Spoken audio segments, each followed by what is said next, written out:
know, the SHRC, State Health System Resource Center, Pune or Maharashtra, is a wing of National Health Mission, Maharashtra, dealing about the capacity building, research activity, resource management, resource development, and health technology, as well as some quality programs. As we are dealing with the capacity building, we are conducting the webinar activity since October 2022. Till now, we have completed nearly 17 episodes of this webinar. And one peculiarity is that our webinar is right from the day one or first webinar, we are conducting webinar on the third Friday of each month. So I request all the participants to note down it. The third Friday is our clinical webinar from the SHRC. We are dealing with n number of topics related to the public health department, and especially we are dealing with the topic, we are conducting the webinar on such a topic that they are relevant to that month. As you know, we are in the middle of the summer and the rainy season. The snake bite is very common in the rainy season. So we have chosen this topic for today's webinar. Regarding the snake bite, I will have a few words with this because our expertise, our speakers will talk in length with this. You know, there are estimated 60,000 deaths of the snake bites in India every year. Please note it down. And there is a very coexistence of human and the snakes, which is a daily reality. In India, there are nearly 300 to 350 species of the snakes. Out of that, only 40 to 50 are the venomous. And the big four, we, as you know, of the venomous snakes are the Russell viper, common krait, Indian cobra, and Indian sawscale viper. With the help of the Government of India, National Center for Disease Control, NCDC, and as a One Health approach, let me clear, there is a One Health program started from Government of India because human being cannot live as a own. It live along with all zoonotic animals, zoonotic species. May it be rabies, may it be snake bite, maybe even you go to COVID, some various viral diseases. There is a interaction between the zoonotic species and the human being. So there is one health approach is being considered nowadays with the help of the forest department, agriculture department, animal husbandry department, health department, medical education department, all the departments are involved in the one health approach. So this is a zoonotic disease, snake bite. Last week, I think on the 12th of this month, we have conducted the sensitization webinar for the district nodal officer because Government of Maharashtra has launched the state action plan by Joint Director Hospital Cell Mumbai have formulated the state health action plan about the snake bite and its management on the line of the national action plan.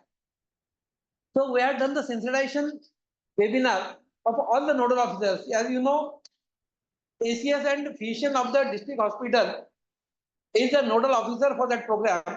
So we have conducted, we have arranged the speakers. One of the speakers is available also today.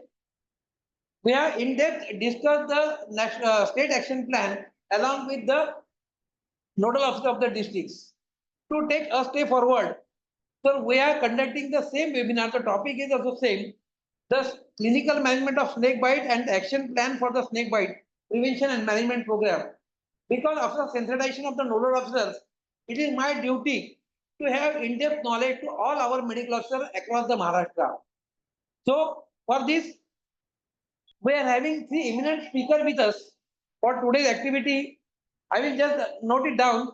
The current scenario of the snake bites management in Maharashtra and the rationale of the state health plan. These two topics actually are supposed to take by Dr. Sunita Golai Madam, Joint Director of the hospitals, and our respected Director Mumbai, Dr. Nitin Ambadekar sir. But because of the state level meeting is going on, at Pune, along with the commissioners and all the civil surgeon and district health officers of Maharashtra, it may not be possible for Dr. Sunita Golai, who is the Joint Director of Health Services Hospitals, and our respected Dr. Ambadekar sir to join this webinar. If they are able to join somewhere in between, I will request eminent speaker to spare 5 minutes for them. But till now, we haven't got any confirmation from both of them. So we will proceed forward. But before proceeding forward to the webinar activity, I just want to remind the two things. First thing, that SHRC, that is State Health System Resource Center Maharashtra, not only conducting the clinical webinar, but we also conducting webinar for the CHOs and conducting webinar on the administrative issue. So SHRC Maharashtra has fixed a day, that is a Friday. The first Friday will be the webinar for the CHOs and the medical officer for the health wellness center. The second Friday, there will be the webinar on the administrative topics. As we are dealing with the clinical topics, we are also conducting the webinar on the administrative topic, ranging from the leave, application, service book, pay, salary, establishment, management, the department, all these topics will be covered in the administrative. They are going to cover in the administrative webinar. This administrative webinar we have also started from last 10 months. CHO webinar started from last 2 months. So please note it down. The first Friday of each month will be CHO webinar or webinar for the CHOs and the health wellness officer, medical officer. Second will be administrative webinar for all the medical officer, all the health staff, and those who are interested administrative staff. Then the second Friday will be the administrative webinar.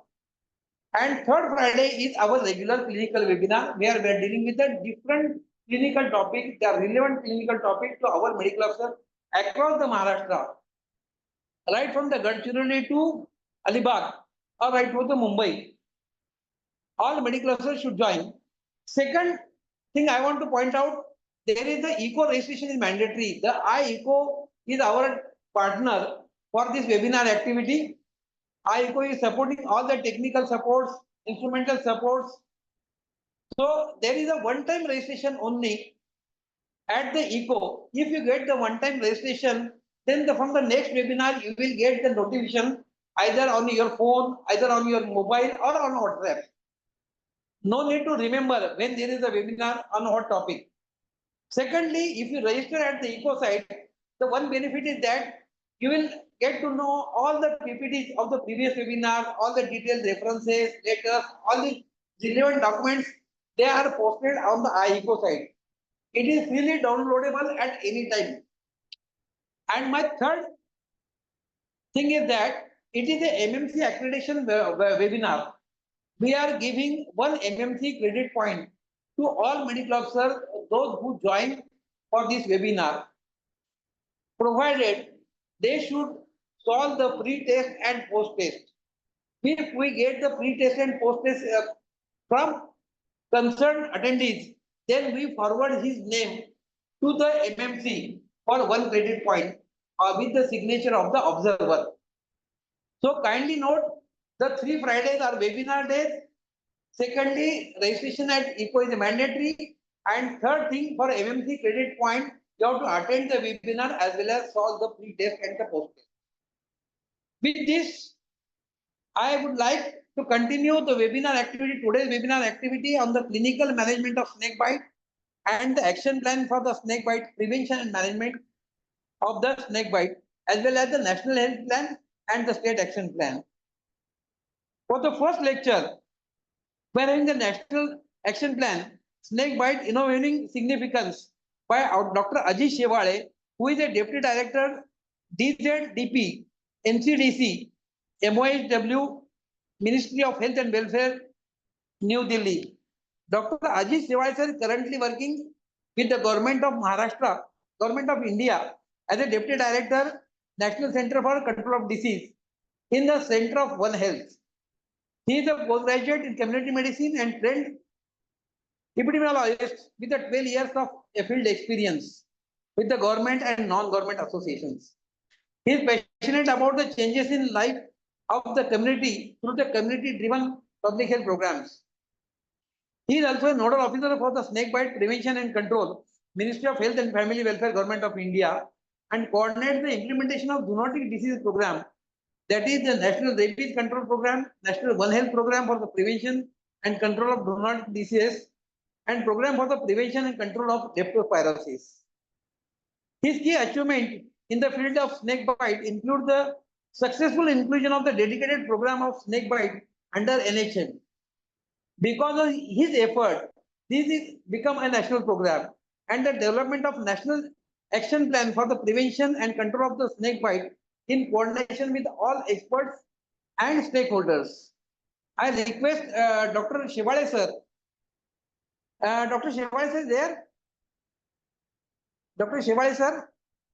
Yeah. Yeah. So I request you, sir, so please continue for the national action plan and your topic, and please guide us, our medical officer across the Maharashtra.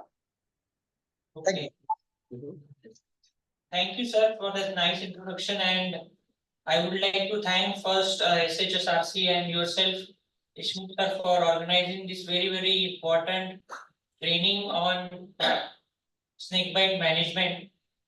We are going basically physically to most of the states to train the medical officers at the PSC and CSC level for snakebite management, because the newly joined or those who already have experience of snakebite management also need to refresh the knowledge on the clinical management of snake bites. So I think today is the opportunity where we can give you the guidelines which are there in the snakebite management program, so that you can implement at state level. And most of the states, wherever we had a trainings, they shared very good feedback, and they actually has started implementing the key agenda of administering at least 10 vials of first dose at the PSC level, saving many lives. So I hope that this training program will help you to implement that agenda and implement that protocol. So now again, I would like to thank both Deshmukh sir, SHSRC for inviting us and providing this platform. I would also like to thank Directorate of Health Maharashtra for inviting all those medical officers who are part of this activity.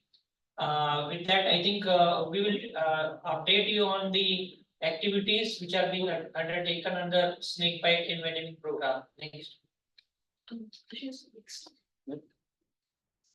So I hope the slide is visible to you, sir. Sir, can you confirm? Sir, can you make a full screen? It is full screen from our side. It is not full screen for you? No, sir. Okay. IT team, please. Again, share. Sir, it is. Yeah, it is full screen, sir. Again, making. Please continue. Okay. Okay. So basically, we all know snakebite envenoming is a potentially life-threatening, and we all know it causes mortality. But what is important to know that it not only causes mortality but significant disability, psychological issues among many snakebite victims. So those two issues are remain unaddressed. Mortality mainly because of it causes both snakes are both hemotoxic as well as neurotoxic. So it can result either in hemorrhage or the paralysis resulting prevent the breathing issues. And obviously some of the patients develop is irreversible kidney failure. So in and all, it is an issue which needs to be addressed in multi-pronged basis. Next. So if you see the global burden, next. If you see the global burden of snake bites, South Asia has almost 70% of global snake bite mortality. And rather, we contribute more than half of as a country, more than half of snake bite mortality to the globe. It is estimated by independent researchers at almost annually 50,000 This is an estimation of estimates obviously. 50,000 deaths occur due to snake bites alone, and the 3 to 4 million snake bites occur annually in India. So these are the estimates. We will go for actual figures. So why snake bites occur in India and what are the reasons? So there are multiple complex epidemiological and socio-ecological reasons. We will discuss that next. So if you see, this is a slide I want to show you. In the left hand side, that pink thing, which shows the prevalence of medically important snakes. What does it mean? Obviously, is the venomous snakes, which a bite of which result in systemic envenoming. So if you see, so India, Australia, and most of the nearby countries, they have similar type of dark red. If you see that color, prevalence of venomous snakes. But if you see on the right hand side, the image shows the countries having prevalence of snakebite deaths or cases. And if you see that burden, you will see that those other countries like Australia, they don't have that much of burden as compared to the India. So the reason are what we can understood here is that there are multiple reasons. First, the lack of access to the health facility. Even if access is there, ASB is not administered, or if ASB is administered, there are issues about purified or effective anti-snake venom, and sometimes even the comorbidities. But the contrasting difference is the cultural factors, the local ecological factor, that is increased contact between snakes and humans, especially the high risk villages and blocks we have seen. So if we really want to address, and there is a global call for reducing the snake bite deaths by half by 2030.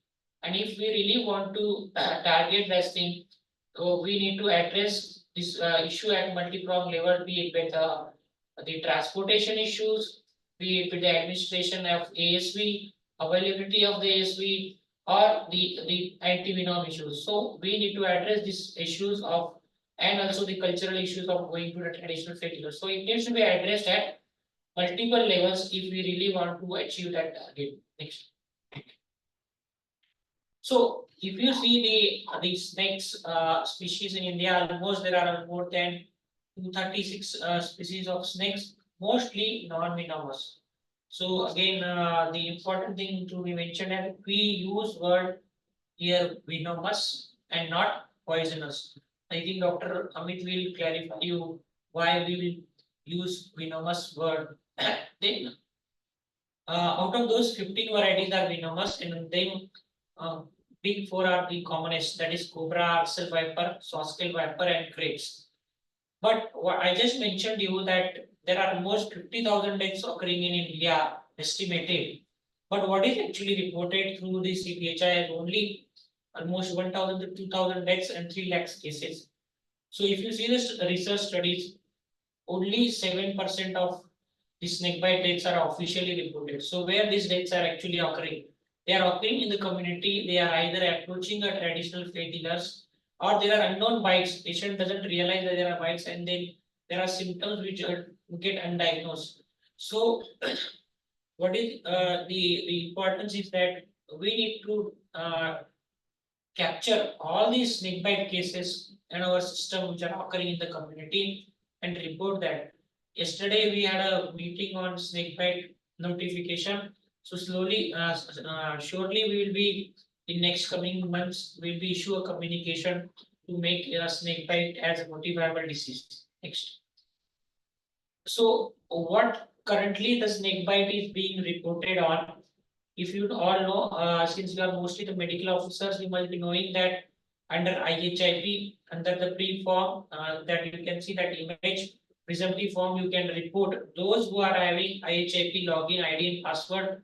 They can report the cases through snakebite cases on the IHIP platform. HMIS has only have numbers, and monthly reporting for we have the nodal officer which can share the format. Next. So this is just to highlight you that there are some districts, there are some states, there are some blocks which have high prevalence of snake bites. If you see the state wise, the states which are low-lying regions near the sea, they have high densely forested areas. They have high prevalence of snake bites. West Bengal, Andhra Pradesh, Maharashtra is in between somewhere. After Maharashtra, there is a Tamil Nadu. So these are the states. In these states, it is not that every district is reporting high number of cases. In Maharashtra also there are few districts and few blocks which reports maximum number of cases, which I think the state of Maharashtra can show. But what is important is that if you are a district nodal officer, you must find out the villages where snake bite cases are being reported maximum and what are the causes, and every death of snake bite case must be investigated to understand the exact reasons behind it. I am repeating it again. Every death needs to be investigated. The reason behind is that we are investigating the every snake bite death, and we have found out there are reasons like especially the snake bites occurring at odd hours in the night. Mostly we investigated few almost 11 cases from Madhya Pradesh. Almost all of them, 10 of them were occurred after the 12 p.m. in the night and before the morning season, morning 6 to 8 a.m. So they reached late because of the transportation issue. Many of the issues were there. So if we investigate the snake bite deaths, then we start understanding the reason behind what are the causes in my area.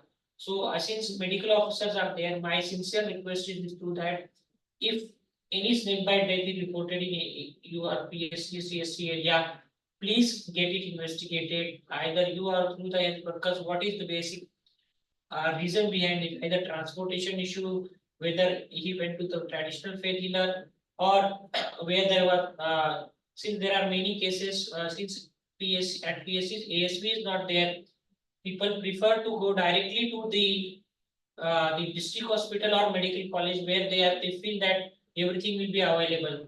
But in that process, the critical window is lost, especially for neurotoxic bites, which have very short time window, half to over 2 hours. So in that for systemic envenoming, so you must make sure that ASB is available at PSC level.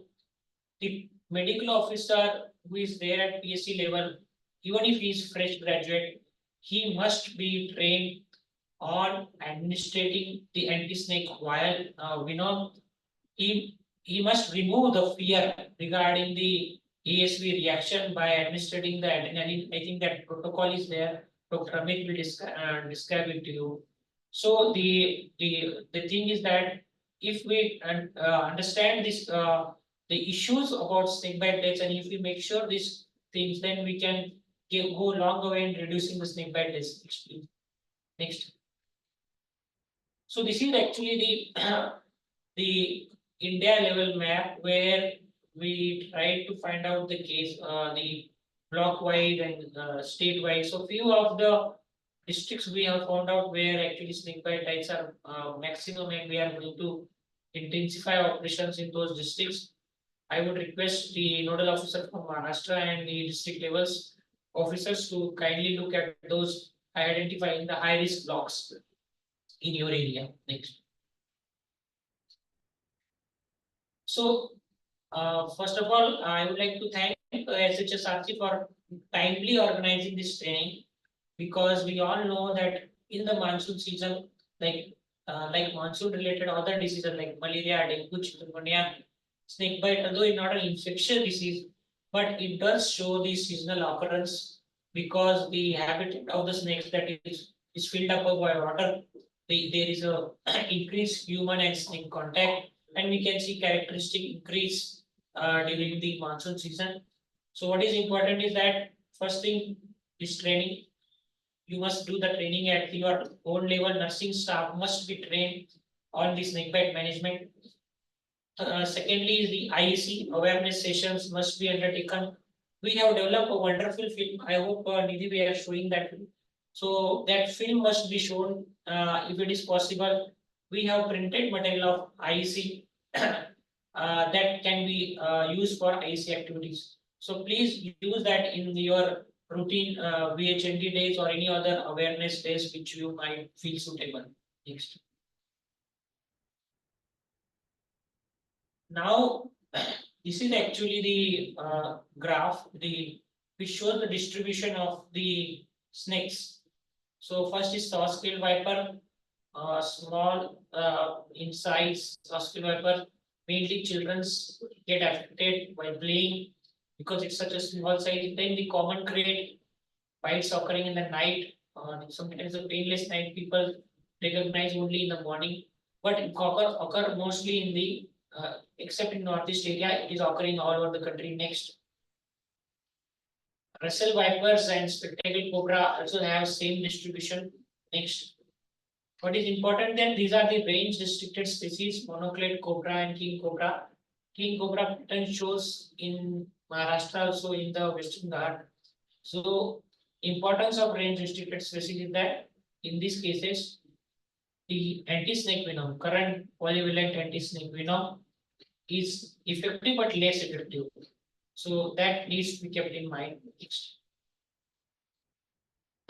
Same thing is about banded crate and hognose pit viper, which also shows distribution in the western part of Maharashtra.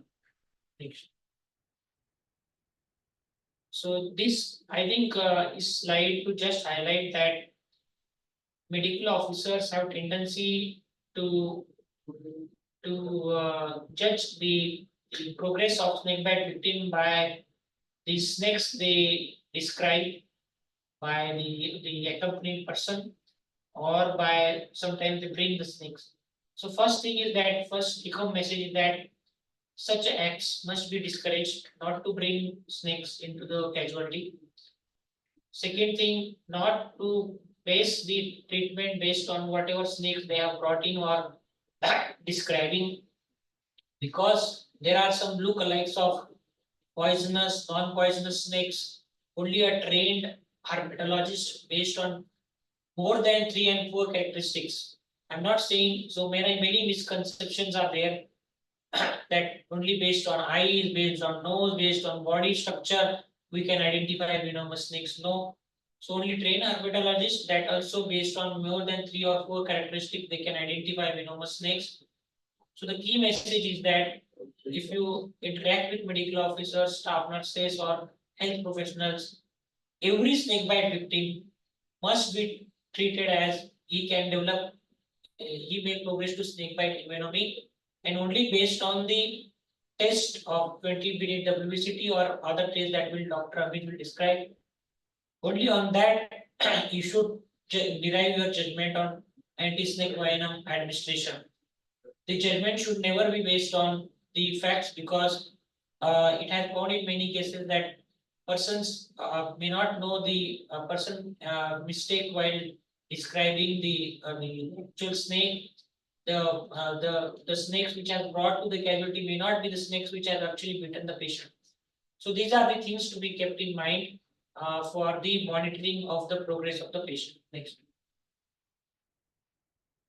So these are the examples. Even if you know a particular snake is non-venomous, you may not should not handle that snake, because even trained herpetologists can mistake between non-venomous and venomous snakes, and this and can result in snake bites. Next. So for program purposes, what is there are common myths in the community, basically because of the social media, movies, and previous misconceptions. Snakes drinks milk and they dance and they do avenge. So these are the things, common myths, which needs to be addressed by appropriate locally made, म्हणजे मराठीत असलेल्या IEC मटेरियलने आपण सांगू शकतो. आम्ही local language मध्ये IEC material बनलेलं आहे, ते आम्ही तुम्हाला पाठवू. त्याच्याने तुम्ही IEC ऍक्टिव्हिटी करू शकता. I think ICMR also has developed something. We have developed AC material, snakebite filmy Marathi film बनवली आहे, that you can show, and it will really go in long way in addressing the local myths. Next.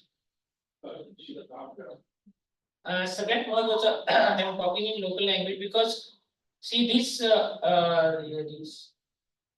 first aid practices which are hazardous are still being used by some of the health professionals. So this is one other take-home message that tourniquets 90 to 98% snake bite victim they use tourniquets and they are associated with severe local damage including ischemia, necrosis and gangrene.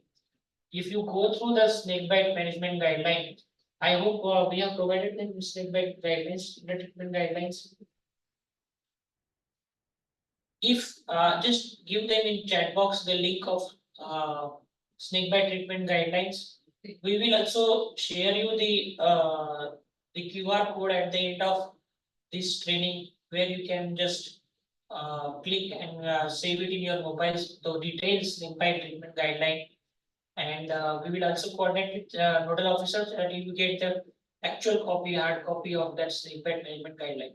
So the message is that the hazardous practices of sucking the venom of the wound, use of the black stones, topical application of the hazardous materials, chemicals, herbs, and because they disturb the wound, this should be discouraged. Only practice which is mentioned in our guideline is the crepe bandage, the pressure bandage immobilization by the technique which is shown. Dr. Amit might want to explain it, but it requires skill, it requires a training. Only after that you learn that to apply it in the particular 15 to 20 minute range of pressure that doesn't damage the other arteries. So this is a technique which you must learn, but should always give a message that to avoid the use of tourniquet, especially the tourniquet which is improperly placed. Next. There are some concerns basically in snake bites. The most important concern is basically people approaching a traditional faith healers. They obviously we call it Jatu instead of the PSCs or registered medical practitioners. So for this nodal officer must identify the NGOs which are working in that area. They may be taken to for addressing or sensitizing these traditional healers to refer the cases. Now, why do people believe traditional faith healers? It's because of out of 100 cases, there might be 70 to 80 cases that might be of non-venomous snake bites. Remaining only 10 to 15 cases might be of venomous, and out of that, many are dry bites. So out of 100, 80 to 90 or 70 to 80 might be actually a patient who doesn't require anything. So the faith in that particular faith healer is increased of that community, and that is why people approach traditional faith healers. But we need to sensitize them because deaths generally has happened only because of the delay in seeking the care to the facility where ASV is available. Because the ASV is the only medication which neutralizes the venom. So this thing needs to be kept in mind. And the poor ambulance and pre-hospital care. I understood that in Maharashtra, 108 ambulance is there. It is being used, but there are some areas where such an ambulance may not reach or there are difficulties in access. In such areas, the Panchayati Raj Department, Gram Sevaks, the bike ambulance facility, the medical officer or the CHO must know how to transport the victim if the four-wheeler or the bike ambulance is not available. If it is to be transported on bike, we'll show you on the video how it is being transported. So these things need to be kept in mind. Next. So this is actually the book. I hope everybody has this in your this mobile or in your PSC. If it is not there, make sure that it has. But today only you get the soft copy of this. So anti-snake venom, as I said, I am again repeating again. It should be available at PSC level. Till the PSC level, it should not happen that patient has to go to the CSC or district hospitals which are hours away from the actual site of bite, resulting in the complication or rather deaths. Next. So we have asked all the states and the district to have a dedicated nodal officer for snake bites. Next. Maharashtra has nominated state nodal officer. I think somebody has also, so it was shown in red, but I think they have nominated nodal officers that may be excused. And most of the states, they have proposed the budget. I will again follow up with the state who have the budget for Maharashtra in this current PIB. Next. So this is on the right side. सगळ्यांना मी परत एकदा if you are listening, सगळ्यांना मी परत right side ला जो एक protocol आहे, protocol for management of snake bite cases at PSC and CSC level. तर हा जो प्रोटोकॉल बनला आहे, हा प्रोटोकॉल बनला आहे PSC आणि CSC साठी. म्हणजे पहिल्या 24 आवर्स मध्ये काय ट्रीटमेंट द्यावी याच्यासाठी हा बनला आहे. त्याच्यामध्ये 20 मिनिट्स WBCT पॉझिटिव्ह निगेटिव्ह कसं इंटरप्रेट करायचं ते मेन्शन केलं आहे. त्यात जो QR कोड आहे त्याच्यात ते स्कॅन करून तुम्ही पूर्ण गाईडलाईन डाउनलोड करू शकता. आणि बेसिक प्रोटोकॉलचा उद्देश हाच आहे की you must any snake bite victim should be suspected of venomous snake bite. Just observe the patient for first 24 hours whether he develops systemic envenoming by this test. If he develops systemic envenoming, administered ASV first 10 doses, 10 vials, and if the patient improves or whatever symptoms are improving, then again after 6 hours monitor and give it. If you want to refer it after first 10 doses, you can refer it using the 108. So this is actually protocol in detail. Dr. Amit will explain you, but this must be there in every PSC. We have sent it to WHO, the copies for every PSC. If it has not reached you, please mail us. We will make sure that it reaches to you. And through the funds, through NHM, you can print it and paste it in your PSCs. Any queries in this regard will be answered. These are the few IEC material. Next. So this is a funding which is available in the NHM for snakebite activities. You can carry out the training of medical officers, nursing staff, ASHAs and ANMs and CHOs. Meetings you can undertake with Panchayat Raj, Wildlife and Animal Husbandry. आणि जर तुम्ही district nodal officer असाल आणि तुम्हाला PSC CSC मध्ये anti snake venom आहे की नाही, बाकी ड्रग्ज आहेत की नाही, जे इसेन्शियल ड्रग्ज मी आता दाखवेल ते बघण्यासाठी जर तुम्हाला जायचं असेल तर त्याच्यासाठी फंड्स आपल्या सर्व्हिलन्स अँड मॉनिटरिंग मध्ये आहेत. Anti snake venom obviously is provided as free of cost. Next. So this is actually there in the NHM. The fund status is already mentioned here. Next. We are also aiming to make it notifiable, and we are also starting 24/7 snakebite helpline. The Maharashtra will shortly implement the snakebite helpline in Maharashtra, where every snakebite victim will know where exactly ASV is available. Next.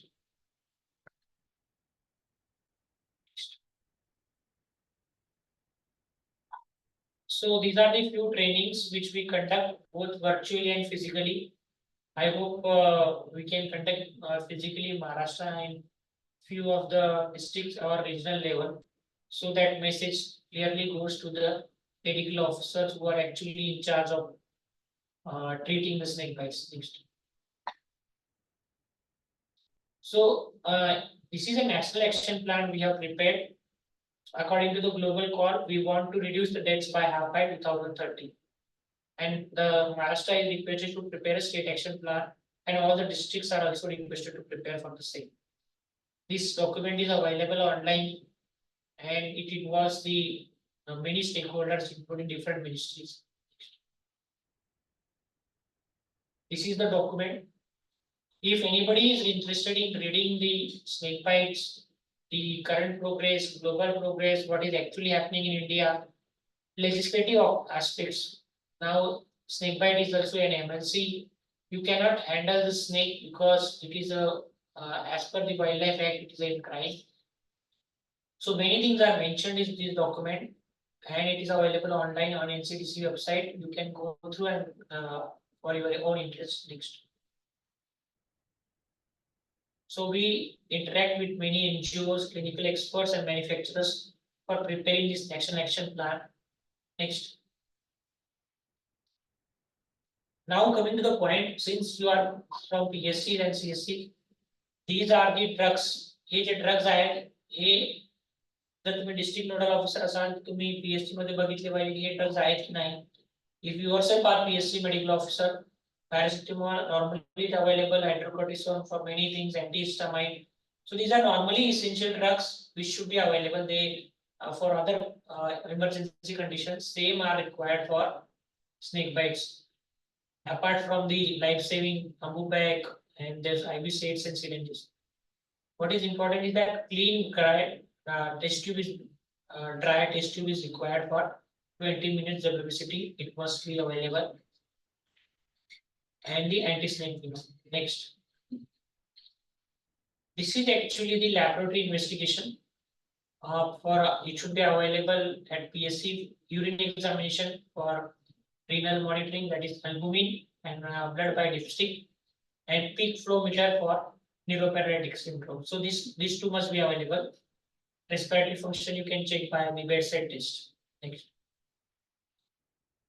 And if you are from district hospital, these are the basic tests, the blood coagulation test, that is ABTT, CBC, LFT, RFT, and 2D echo troponin. These must be available. And since many patients are of hematoxic, transfusion of blood and fresh frozen plasma, this thing should be there in the district hospital. Next. Tertiary hospital, obviously there should be at least 1 or 2 bed in the high risk districts for snake bite victims, and they should have the availability of ventilator and dialysis. Next. These are the advanced laboratory investigations. We will try from your Maharashtra medical officer to nodal officer to issue the guidelines. We have already mailed this, but this should be there at all district hospitals level, these investigations. Thank you. This 20-minute WBCT is very, very critical. You can go through the videos which are available, but at a medical officer level, you must know what is the interpretation of this coagulopathy if you get any snake bite victim. Next. So this I think will be explained. Okay, next. So if in case your PSC is not having the anti-snake venom, the district nodal officer must map out the nearest PSC or CSC so that people should know in advance. The ambulance 108 nodal officer must know in advance where to send the patient. It should not happen that victim has reached PSC, ASV is not available, then again he is going to the another PSC. Such things has happened in previous cases. The precious lives have been lost. So this must be done, mapping of the cases, if mapping of the PSCs, if ASV is not available at every PSC.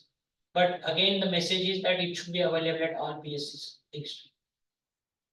So there are different acts which prevents snakes to be handled under Wildlife Protection Act. Next.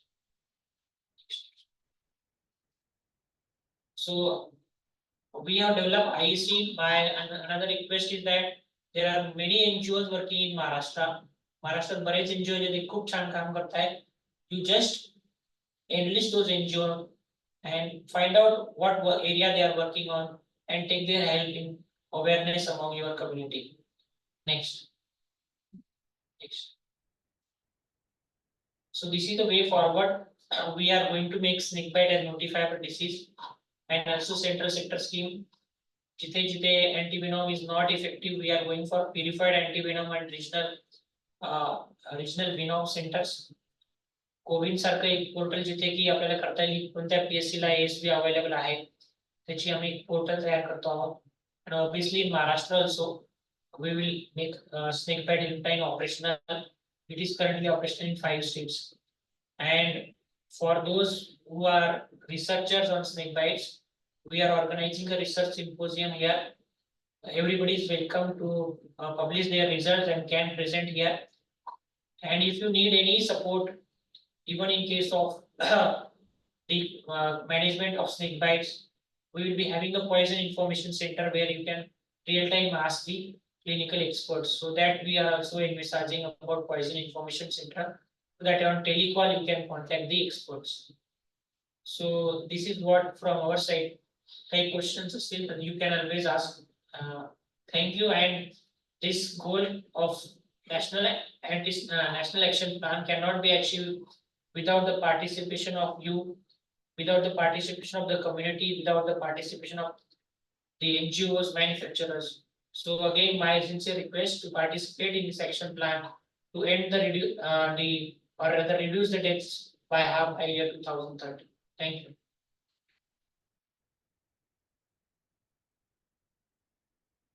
Over to you, sir.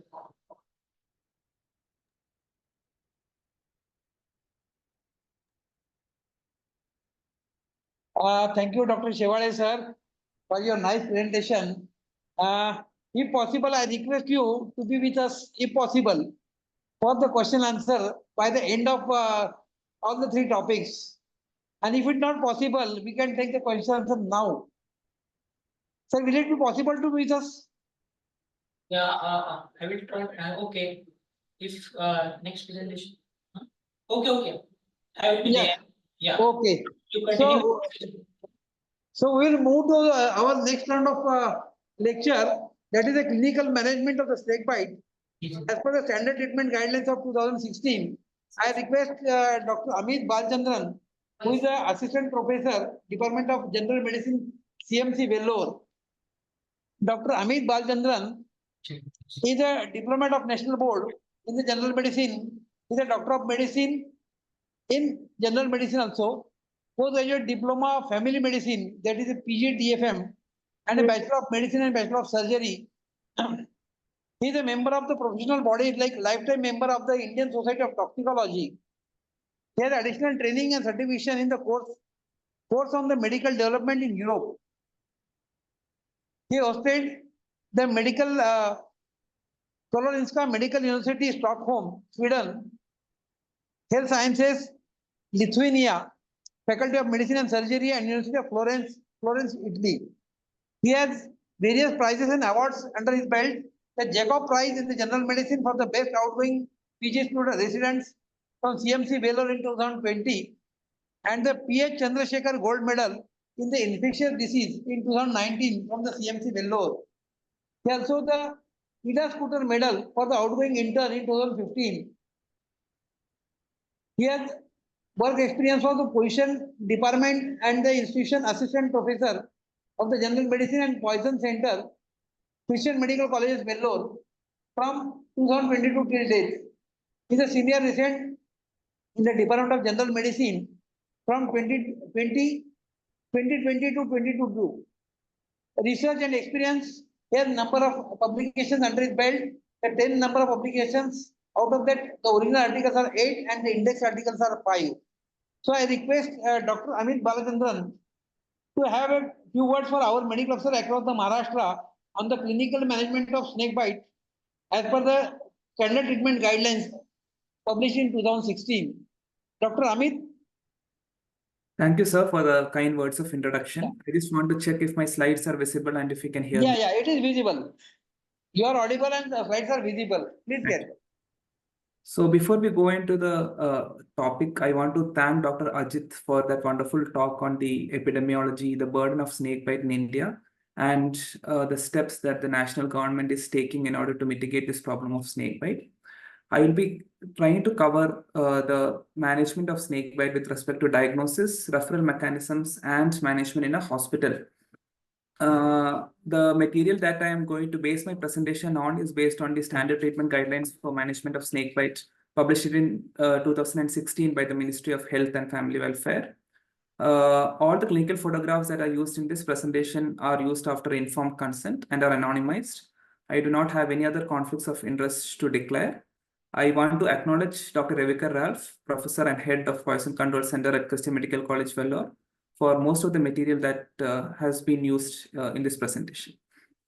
I also want to say at the outset that this is not a detailed discussion on every aspect of clinical management, treatment, and referral aspect of snakebite, but a ready reckoner or a reminder of the most important points that all of us should know who are dealing with snakebite on a day-to-day basis. In my presentation, I will first go through a few definitions which are important. We will touch upon the medically important snake species in India.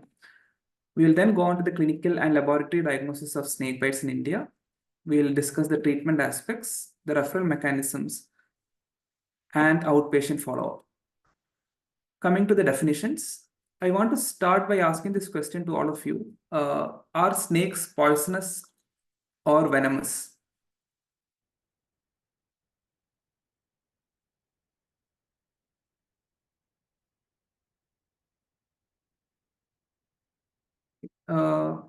So it is very important for us to first understand the difference between poisonous and venomous animals. Poisons are basically complex mixtures of proteins, non-protein compounds, and non-toxic compounds. These enter into the internal milieu of the target organisms, usually passively through ingestion, inhalation, or absorption. And they enter across intact body surfaces without any mechanical injury or use of specialized delivery structures. So all these on your right-hand side are basically poisonous organisms, plants and animals. That is the datura, that is the puffer fish that has tetrodotoxin in it, and that is Amanita mushroom. All these are poisonous organisms which if you eat a target organism, ingests it, then the poison can get absorbed passively through intact body surfaces, which is essentially the mucosa, and cause problems to the body of the target organism. Organisms that produce poisons are poisonous. So all these are poisonous organisms. Venoms, on the other hand, are exclusive mixture of toxic proteins and peptides. These are secreted within specialized glands of animals, and these are delivered into internal tissues of the target organisms through specialized delivery structures. These could be fangs or stings. These cause a mechanical injury to intact physical barriers like the skin or mucous membrane, and then deliver the venom into the internal tissues of the organ. These are examples of venomous animals. We are talking about snakes. So snakes are of course venomous. Scorpions and other hymenopteran insects like wasps and bees are also venomous. So organisms that produce venoms are basically venomous organisms, and snake is a venomous organism. To make it more simple, poisonous organisms are when if you eat or bite the poisonous organism, you get poisoned. Whereas in venomous organisms, the venomous organism bites you and then you get envenomed. Now, what is snakebite envenoming? It is a varying combination of local and systemic effects that result from injection of venom into the prey during a bite by a snake. This can progress rapidly and can potentially result in death. Coming to the second part of my talk, which is a discussion on the medically important snake species in India. I will not spend much time on this because Dr. Ajit has already discussed this. We know that we have the big four snake species, the Indian cobra, the common krait, the saw-scale viper, and the Russell's viper that cause most of the venomous snake bites in India. And these are distributed across India. In most of the states of India, all these four snake species are found. But it is important that we do not overlook the importance of range-restricted species, which again Dr. Ajit has touched upon in his talk. These are two examples of range-restricted species that are present in Maharashtra. The first one is Caspidocephalus gramineus, or the bamboo pit viper, which is a pit viper that can cause hematotoxic envenoming. The second is Calliophysis melanurus, which is the slender coral snake, which is found in Maharashtra, and there are reports from Sri Lanka that this can actually cause a neurotoxic envenoming. So we should be aware that there could be range-restricted species outside of the big four that can cause medically important bites. Let us now quickly move on to the clinical and laboratory diagnosis of snake bites. We will start with a case study. This is the case of a 42-year-old lady who is a farmer by occupation who was bitten by a snake in the right ring finger at 9 p.m. in the night while she was sitting and having dinner in her field. She is a farmer by profession. She experienced mild pain and got up to see what has happened. She flung her arm in which the bite occurred, and she witnessed a small snake which was later killed. And this is the photograph of the snake that was killed and brought to the hospital with her.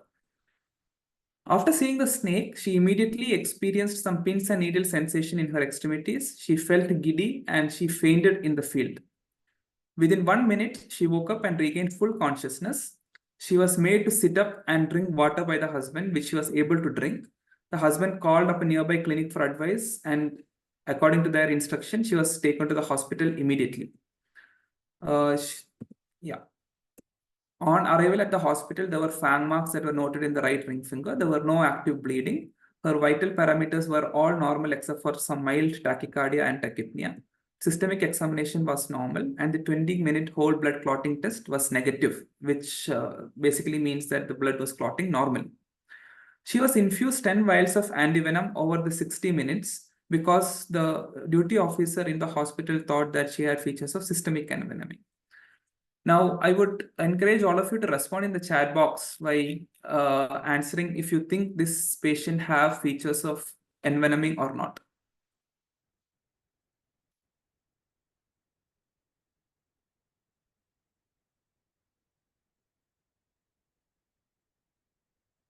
Okay, most of you are answering no. That is very good. Then why did she have symptoms of tingling and pins and needle sensations after the snake bite?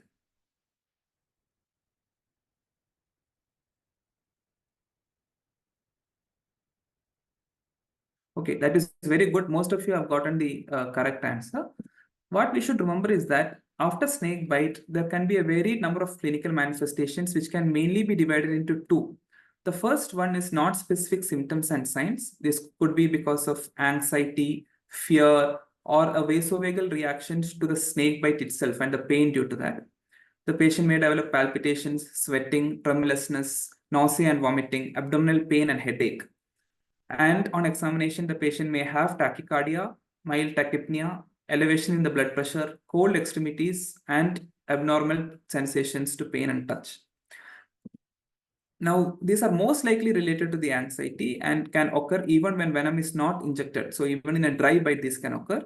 However, this can also indicate some complications of snake bite like uremia or acute pituitary or intracranial bleeds and anaphylaxis. But what we should remember is that if these symptoms occur due to these complications, they occur in a delayed fashion. Like for example, uremia takes 1 or 2 days to develop after a snake bite. Pituitary bleeds, again, even though if they could be acute, the symptoms of them develop at least after a few hours. So if these symptoms develop immediately after the snake bite, it is most likely due to anxiety, and they are not to be considered as signs of envenoming. Now, there are also the specific signs and symptoms related to local and systemic effects of the venom, which is of importance to us. We can have local envenoming, where the tissues around the bite site is affected. Neurotoxic envenoming, where the neuromuscular junction is the target tissue of envenoming. Hemotoxic envenoming, which affects the coagulation cascade and the vessel wall. And myotoxic envenoming, where the skeletal muscle fibers are targeted. We'll go through in a bit more detail in all of this.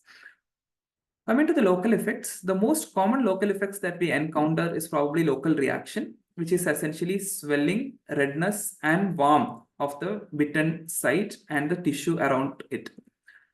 Local reaction is most commonly seen with vipers, and they are characteristically absent in scrate bites. Very, very rarely, local reaction can progress to compartment syndrome. This especially happens if the bites are deep or into the muscle, where they can develop intense pain, abnormal sensations, and a cold or pulseless limb, as well as weakness of the limb.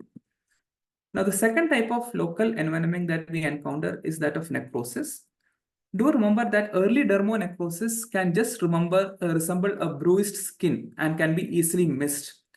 This is an example where a 42-year-old farmer who was bitten on the left foot while working in his field was brought to the hospital, and this was how the bite site looked a few hours after the incident.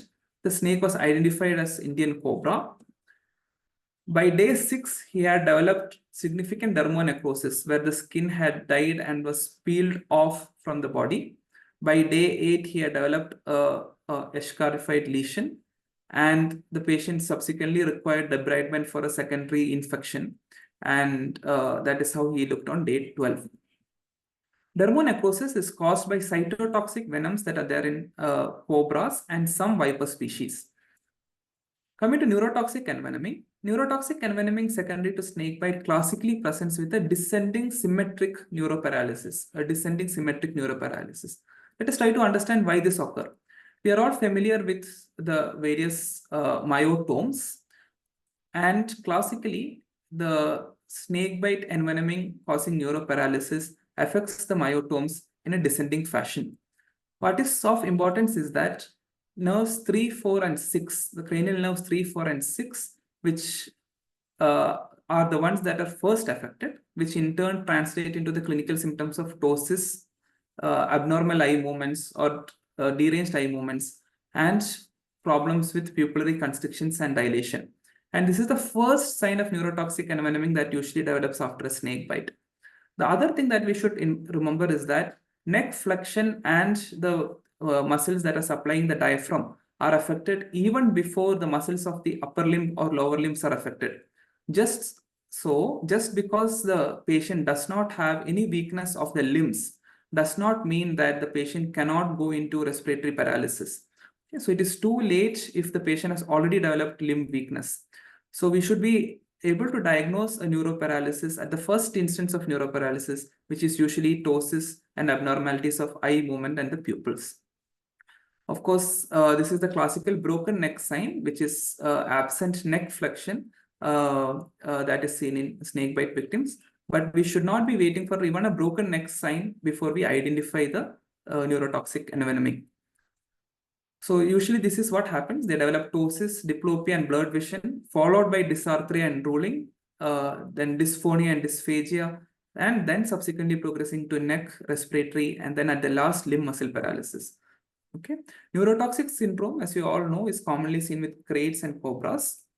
Some subpopulations of Russell's viper in South India and even in Maharashtra have also been associated with neurotoxic syndrome, although this is usually a milder manifestation and not as severe as seen in cobra and krait.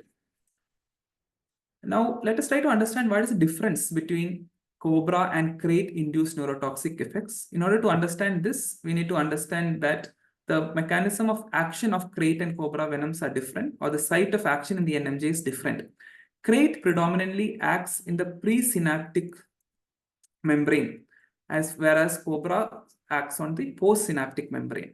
So what krait does is it sort of damages the presynaptic membrane almost completely, preventing any neurotransmitters to get released from the presynaptic membrane, and thereby causes weakness, complete inhibition of the NMJ junction, causing weakness.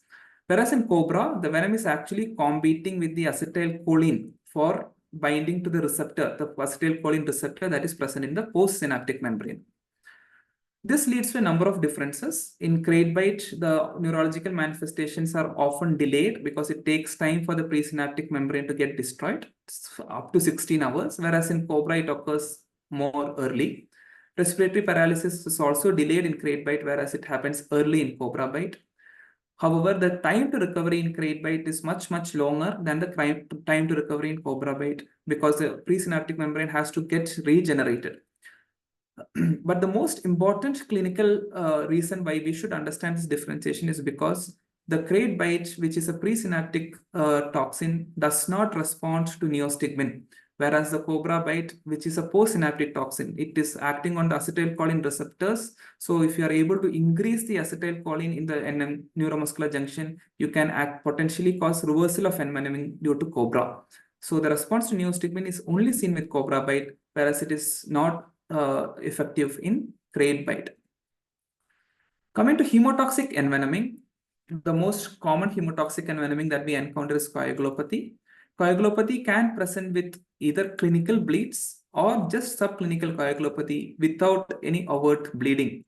The clinical bleeds are most commonly mucosal bleeds, where we encounter patients with gingival bleeding, epistaxis, subconjunctival hemorrhages, or hematuria. Rarely they can have skin bleeding where there is petechiae, purpura, or ecchymosis. And in some cases, there can be major systemic bleeds, which includes bleeding inside the cranium, abdomen, or gastrointestinal bleed, which presents with melena or hematemesis.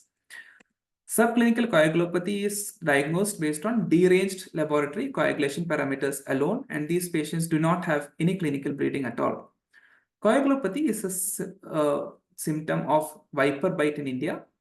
Do remember that there are some other range restricted species called the keelbacks. The redneck keelback, for example, seen in Northeast India, can also cause coagulopathy.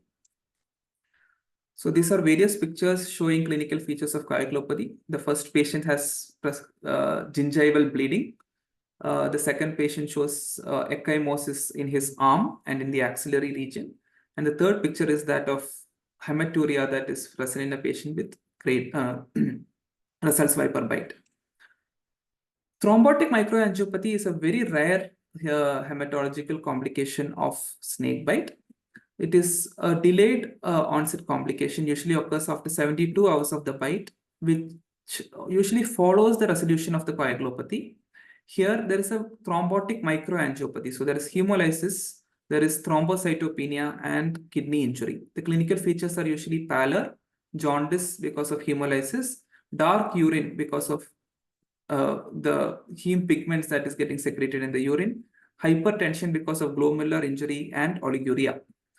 The most important examination feature to look for while examining a peripheral smear is schizocytes, which are basically broken red blood cells.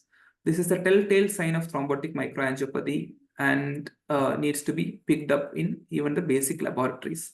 The pathophysiology is unclear, and it can even occur even after adequate doses of antivenom has been given to the patient. This is classically seen in Russell's viper and hub-nose pit viper envenoming, but we should be aware that this delayed complication do exist. Now, the last group of envenoming syndromes is myotoxic envenoming, which can basically present with muscle aches, muscle swelling, and passage of dark brown urine because of rhabdomyolysis. It can also progress into an acute kidney injury. In India, the sea snakes are the ones that predominantly cause systemic myotoxicity. Some subpopulations of Russell's viper in Western India, including Maharashtra, can also cause myotoxic bites. Now, acute kidney injury is also a clinical manifestation that is of importance. This is usually multifactorial in etiology. Acute kidney injury could be contributed to by shock, which causes a pre-renal injury. It can be contributed to by heme pigment nephropathy, where the heme pigment can be present in the kidneys either because of hemolysis or rhabdomyolysis. It can be because of thrombotic microangiopathy, as we discussed. The venom itself can damage the kidney, specifically the tubules. And there is some evidence that shows that venom can trigger an immune-mediated glomerular injury. So all these factors can contribute to acute kidney injury. It is commonly seen with Russell's viper envenoming, but can also be seen in saw-scale viper and other viper bites. Now, the next important thing that I want to highlight is the fact that snakebite need not be a witnessed event all the time. There are multiple instances where a patient is brought to the hospital with no history of definite snakebite or no history of even a bite. This could be because the bite is painless and happens in the night while the patient is sleeping, like what occurs in case of a common crate bite. It could be because the painful bites are mistaken for a puncture wound from a thorn or a sharp stone and maybe ignored initially. And it could be because children who are bitten sometimes develop rapid cardiovascular collapse and unconsciousness, and they are just found unconscious in the field or in front of the house and brought to the hospital. So we should always suspect snakebite in endemic areas if the patient presents with some unexplained syndrome. These include seizures or sudden loss of consciousness, any unknown systemic bleeding or cardiovascular collapse, acute flaccid paralysis, acute kidney injury, and unexplained abdominal pain, which is a classical symptom seen in some crate bites. So if a patient is brought to the hospital with any of these symptoms, snakebite should be one of the differential diagnoses that should be there in the back of our mind. Now, all the patients with snakebite should be admitted for at least 24 hours since envenoming can often be delayed. This is one point that Dr. Ajit also highlighted. We should perform the primary survey like any other patient with an emergency condition who is brought to the hospital, which includes stabilization of the airway, breathing, and circulation. And the first step in managing a snakebite patient is actually to resuscitate and stabilize. And only after that, the role of antivenom will come in. Okay. Clinically stable patients can be reassured. Snakebite, like any other medical illnesses, is a clinical disease and it should be approached systematically. It is important to take a comprehensive history from patients with snakebite. There are 7 particular points that needs to be covered. The first point is where the snakebite happened. Okay, that is of course important because that area need to be monitored constantly for signs of dermonecrosis and tissue necrosis. The second point is when was the bite, did the bite happen? This is important because with a recent bite, there may not have been time for signs of the envenoming to develop. So if a bite happened 20 minutes ago and the patient has been brought, a negative 20 WBCT and absence of any local envenoming does not rule out envenoming. The patient is likely to develop envenoming in the hours to come. The third point to ask specifically is what was the patient doing when the patient was bitten? This is because the circumstances of bite can often be diagnostic. Russell's viper, for example, classically bites in the field when the patient is at work in the field. Crate, where on the other hand, comes inside the home and bites people who are sleeping down, and that is a painless bite. So the circumstances can give a clue as to what the biting species is. Where is the snake that bit you, or what did it look like, is the fourth question that we should highlight. This again will give us clues as to what could be the snake species. Arboreal species of snakes which live on trees classically bite when people are involved in activities like wood cutting, and they usually come with bite in the upper limbs. Okay. Green pit viper, for example, that we already saw a picture of, are very classically green, and the patient will usually be able to identify the color as green, how much ever anxious they are. Okay. The fifth question to ask is how they are feeling and what clinical symptoms they have. Okay. So this is, of course, to check whether any symptoms of envenoming have been developed. The sixth question to ask is if the patient is on any medications or recreational substances. This is important because recent recreational drug use can modify the patient's symptom. For example, amphetamines can cause tachycardia. Ethanol can cause alteration of sensorium, and this could complicate the clinical picture. Similarly, anticoagulants the patient may be taking can interfere with the key blood test, and in that case, we may not be able to rely on only the blood test to identify envenoming. It is also important to ask if the patient has any pre-existing cardiac, respiratory, renal, or allergic disease, along with history of surgery or trauma and past exposure to antivenom. All these are important because pre-existing diseases like these can worsen with envenoming, and these need to be considered while treating the patients. So once a thorough history has been taken, we go on to systematic clinical examination.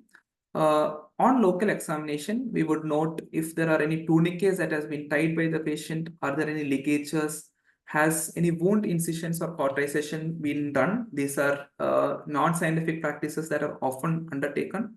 Is there any local application of herbs or minerals or animal excrement in the wound site?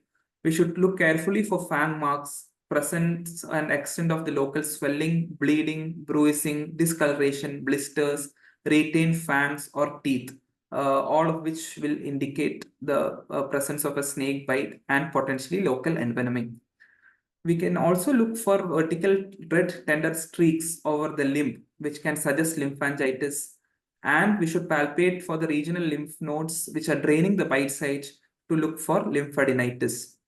There could also be occasionally bruising over the enlarged nodes in case of a hematotoxic envenoming. Okay, so this is a very rare example of a snake bite where the fangs have been retained in the bite site. This is of course very rare, but we could find some interesting clinical findings like this. After a local examination, we go on to a systemic examination. We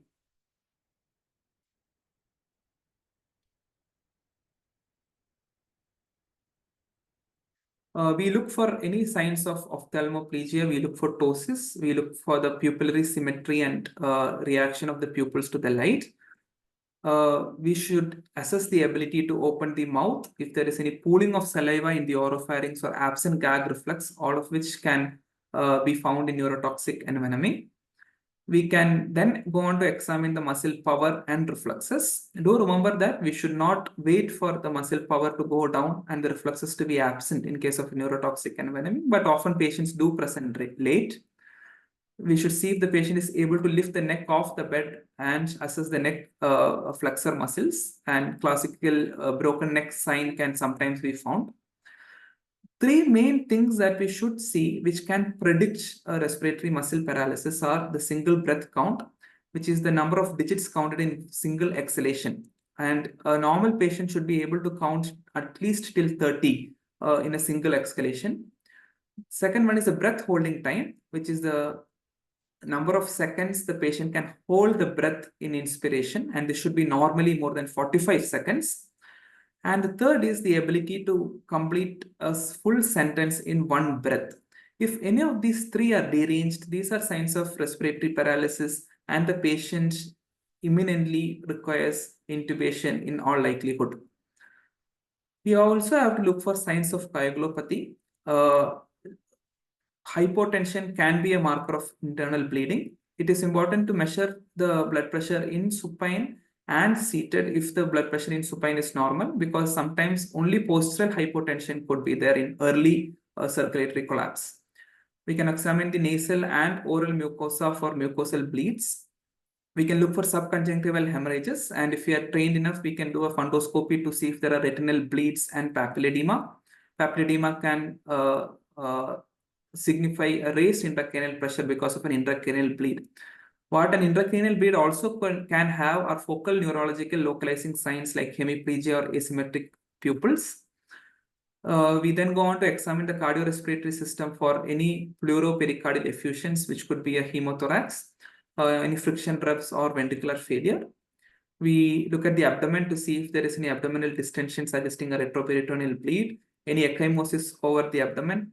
We also palpate for loin tenderness, which could suggest adrenal hematomas.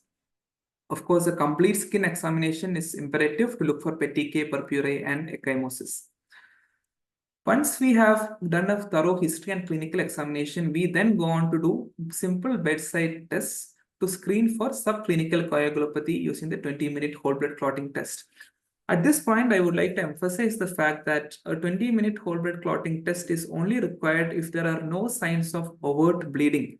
If there are signs of overt bleeding, hematotoxic envenoming can be diagnosed just on the basis of that. And we really do not need to wait for 20-minute whole blood clotting test results to diagnose a clinical coagulopathy. It is also important for us to remember the correct technique of performing a 20-minute whole blood clotting test. If it is not performed correctly, the test is of less value because the sensitivity and specificity comes down significantly. To perform a 20-minute whole blood clotting test, all we have to do is to place 2 ml of venous blood in a new, clean, dry glass test tube. Each of those words are important. All we need to take is 2 to 3 ml of venous blood in a new, it should be a clean, it should be a dry and a glass test tube. We should not use vacutainers, we should not use freshly washed test tubes, and we should not use test tubes that have been overused before. We should also not be using vials of medications which are not cleaned properly because the medications themselves can interfere with the clotting pathway. Okay. After taking 2 ml of venous blood in a new clean dry glass test tube, we leave it undisturbed for 20 minutes at room temperature. We should not tip it over in between in order to look for a clot. We should leave it undisturbed for the entirety of the 20 minutes. At the end of 20 minutes, we tip over the test tube to read the test. When we tip over the test tube, if there is a solid clot that is formed, that is an indicator of normal coagulation, and the 20-minute whole blood clotting test is read as negative. Okay. When we tip over the test tube at the end of 20 minutes, if there is no clot formation, or if there is a friable clot that immediately lyses after tipping over the test tube, that is a sign of coagulopathy, and the 20-minute whole blood clotting test is now read as positive. Okay. So a positive 20 WBCT is indicator of coagulopathy, and here there is no clot formation or the clot is very friable. So at the end of history, physical examination and bedside 20-minute WBCT, we should try to construct a syndromic diagnosis to infer the biting species. This is the syndromic diagnosis that we use to infer the biting species. Most of the syndromes have good specificity, but the sensitivity is not very good. If you have local reaction coagulopathy and neuroparalysis in a patient, the patient is likely to have Russell's viper bite. Local necrosis along with neuroparalysis indicates an cobra bite. Only neuroparalysis in the absence of any local effects or coagulopathy indicate a crate bite, and local reaction along with coagulopathy in the absence of any neuroparalysis could be because of any viper bite. Why should we try to make a syndromic diagnosis? How does this help? This is a question that may come to our mind, especially because we only have polyvalent anti-snake venoms. However, if we are able to make a syndromic diagnosis and infer the biting species, it will help us in anticipating the evolution of the family-specific or the species-specific clinical effects and long-term sequelae. For example, if we think that the bite is because of an Indian cobra, you would closely examine the patient's skin and the bitten site for at least a few days into the bite in order to see if the patient develops significant cytotoxic effects, necrosis, secondary infections, if the patient require surgical debridement of the necrotic area. This is the reason why we should always try to make a syndromic diagnosis of the biting species. Going on to the specifics of treatment of snakebite. I will continue because we are a little short on time. So, like Dr. Ajit also pointed out, the only specific treatment that is available for snake bites in India is anti-snake venom. Okay, and these are the 3 absolute indications for administering antivenom in a patient with snake bite. The first one is spontaneous systemic bleeding. Second one is if there is a WBCT that is positive.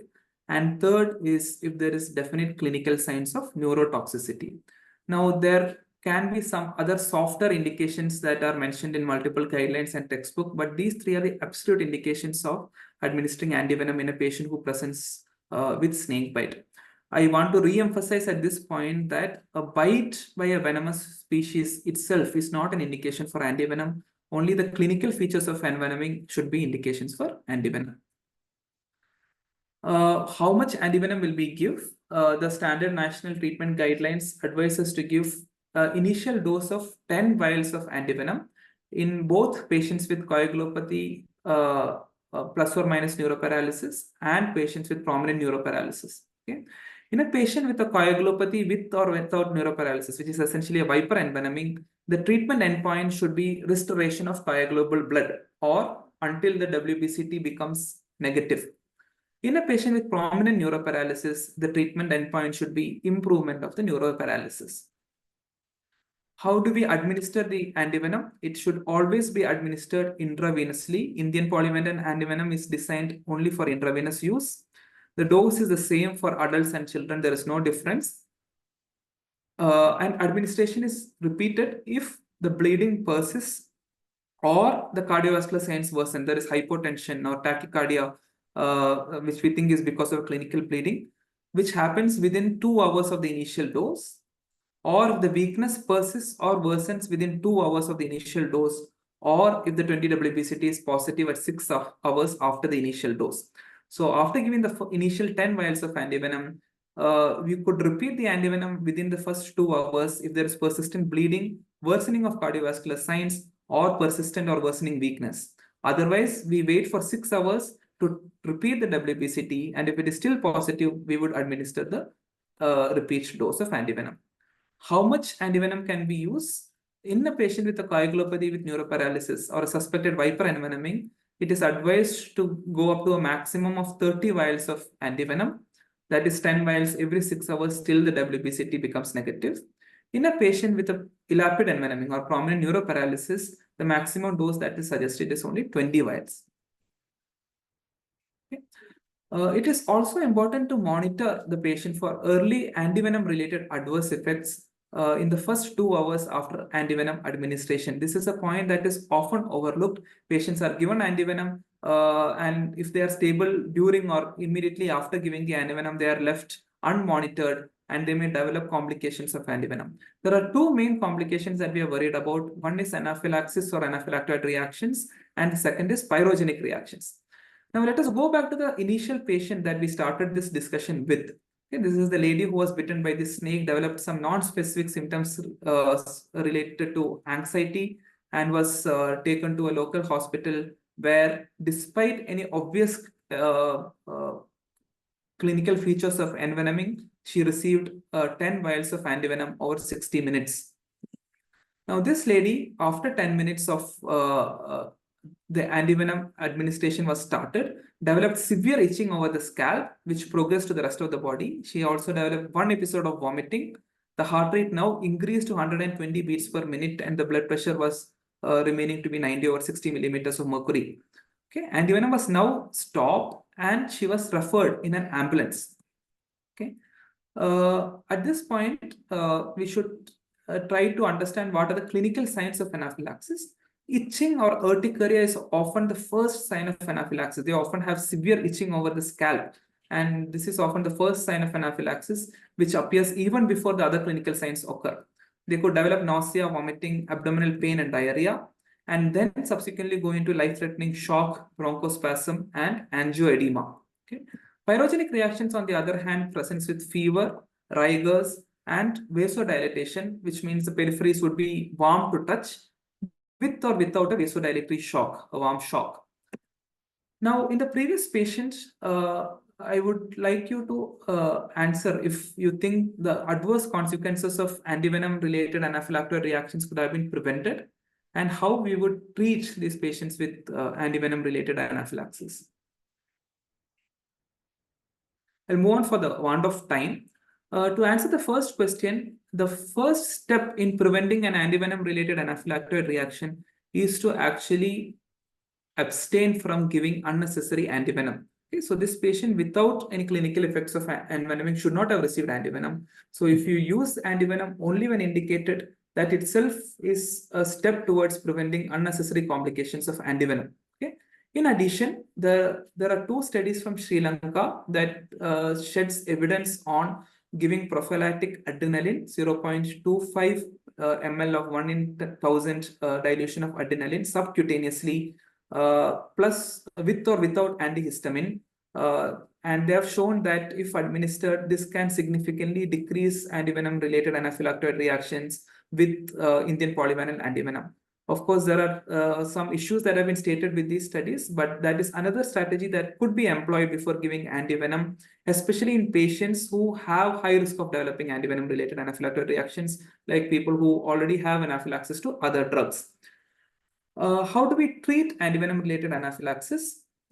It's important to treat antivenom-related anaphylaxis at the earliest sign. We should not wait for a warm shock or an anaphylactic shock to occur before we administer the treatment for antivenom-related anaphylaxis. If the patient develops severe itching over the scalps and vomiting after starting antivenom, that is the first sign of anaphylactoid reaction, and the patient should be treated appropriately at that point.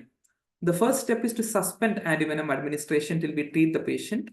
And the most important drug that needs to be administered is intramuscular adrenaline. Okay, this is 0.5 ml of 1 in 1,000 dilution intramuscular adrenaline, which is how the vial comes. So you just need to take 0.5 ml of adrenaline directly from the ampule and administer it deep intramuscularly in the anterolateral part of the thigh. That is the most important step in managing a patient with anaphylaxis.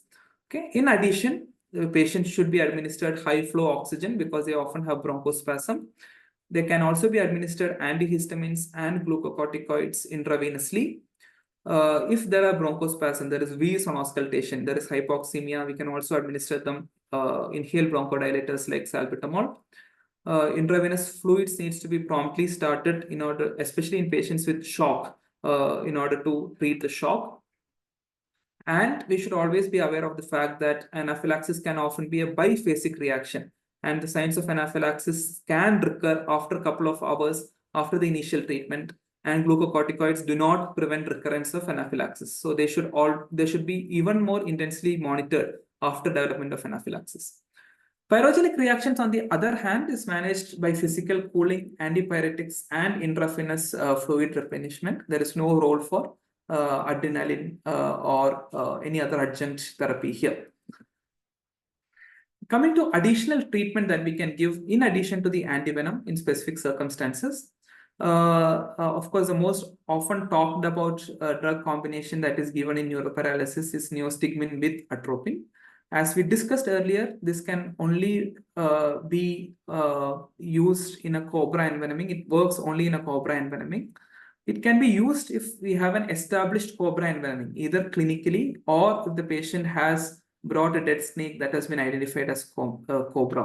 So I want to remind you that a cobra envenoming is clinically diagnosed if you have local dermonecrosis along with neurological paralysis. Okay. In a patient with an unknown bite with prominent neuroparalysis, it is reasonable to give a trial of neostigmine with atropine, because this could be because of cobra or crate. But if the patient does not improve with administration of neostigmine and atropine, then there is probably no reason to continue administration.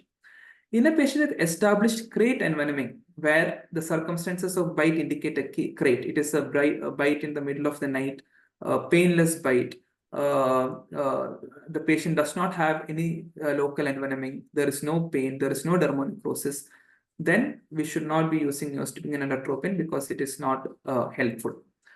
In a patient with local cytotoxic envenoming, especially when they develop necrosis, when they develop supraorder infection, surgical debridement, and very rarely amputation is often required. This could require skin grafting in the long term. Very, very rarely only patients develop compartment syndrome, and fasciotomies should be done only if the patient has definite features of compartment syndrome, like a pulseless limb or a cold, clammy limb. Okay, they are rarely justified in treating snake bites with just dermonecrosis or with just some local cytotoxic envenoming.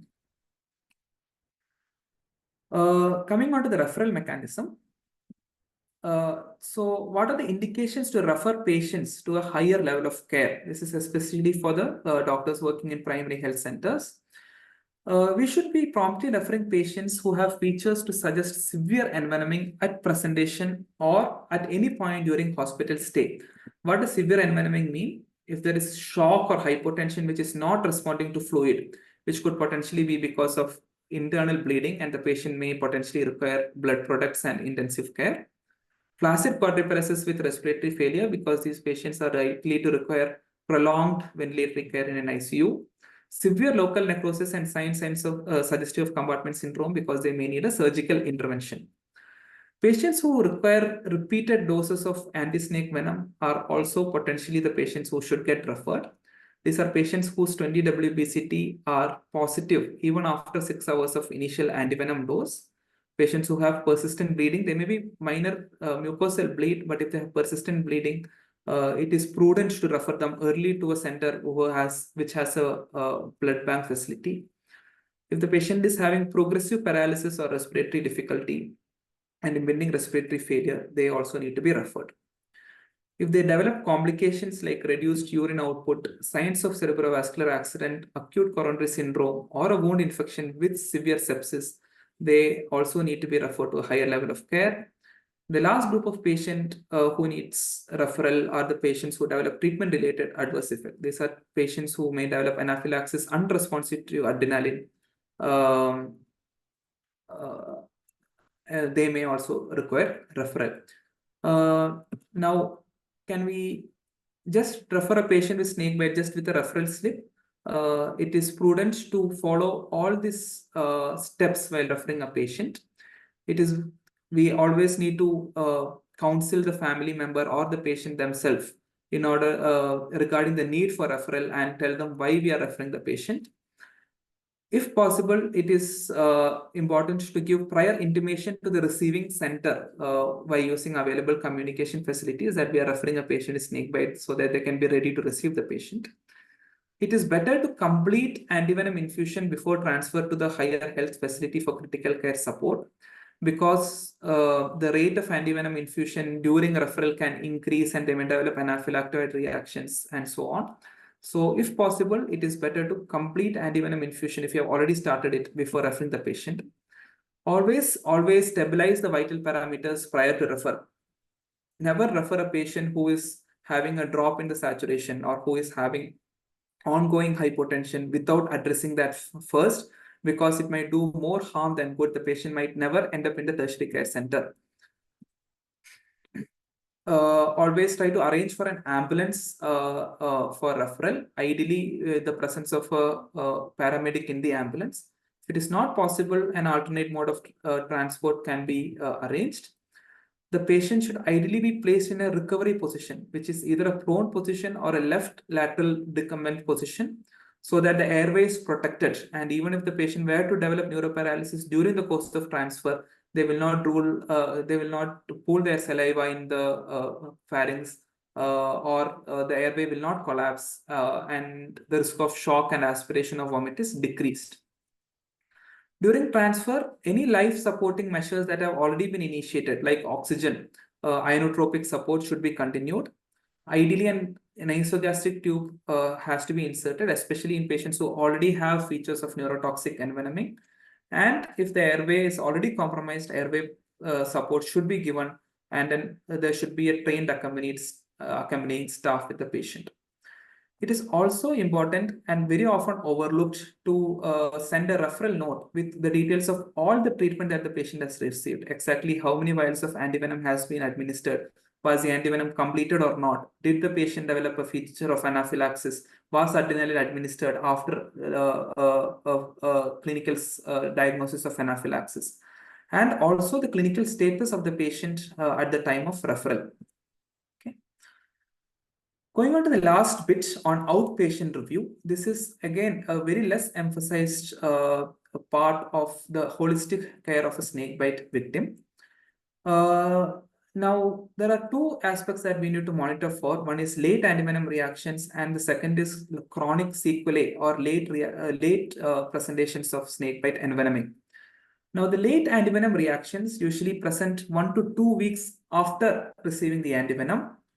And these present as Arthus reactions or serum sickness, where the patient may have inflammatory joint pain, multiple joint swelling, synovitis, and a skin rash, often accompanied with fever. Okay, it is a clinical diagnosis. There could be some elevation in the inflammatory markers like ESR and CRP. There could also be some accompanying leukocytosis. However, it is overall a clinical diagnosis. The treatment is by giving a 5-day course of oral antihistamine, and if the antihistamine failed to decrease the symptoms adequately, then a 5-day course of prednisolone, usually at a dose of 0.75 milligram per kilogram per day of prednisolone. We should also look for long-term sequelae of snakebite envenoming, which can include musculoskeletal sequelae like synovitis or tenosynovitis, neuropsychological sequelae like post-traumatic stress disorder, depression, anxiety, prolonged renal injury that may progress into a chronic kidney injury, and endocrine manifestations like a central hypocortisolism because of a pituitary hemorrhage. Now, we will not go into detail into each of these long-term sequelae, but I want to highlight the importance of looking for chronic sequelae with one example. So this is a patient who we had managed, who had presented to us with an identified Brussels viper envenoming. This is a 61-year-old lady. The bite was in the left third digit. She was working on the field. She was harvesting when this happened.